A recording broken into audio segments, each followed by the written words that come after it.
One of the things I was really keen for us to achieve with this event was moving the discussion of mental health portrayals beyond the negative. So the dominant literature, or the dominant trend in the literature up to that point, has been very much focused on stereotypes of mental illness on screen and the stigmatising effects of these negative portrayals. And that research is really important, and it's obviously important to understand the history of the portrayal of mental illness on screen up until where we are now today. But I think most people would agree that we're starting to see the development of more nuanced, sensitive, authentic portrayals, both in film and television.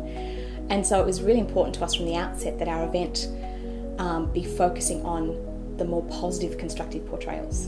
And so what we were looking for was, I guess, a framework within which we could guide everyone's discussions.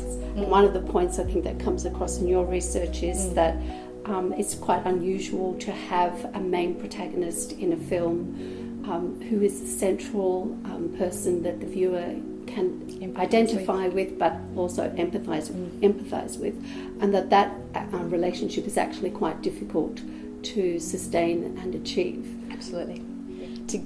Basically to allow us to develop a more rich framework for understanding how empathy might operate between the viewer and the character on screen. Understanding that it isn't a simple thing of, having a point of view shot and a voiceover equals empathy. It's not, a mathematical equation when it comes to making a film. But I am interested in looking at the kinds of creative decisions that a filmmaker, a scriptwriter, an actor will be making when it comes to balancing empathy with also authenticity, because the challenge with the subject matter of mental illness, of course, is that you can have moments where your character is behaving in a way that other people will naturally turn away from and want to disconnect from and say, I don't share that perspective, or I don't share those emotions, or I don't wish to identify with a character who's going through a psychotic episode.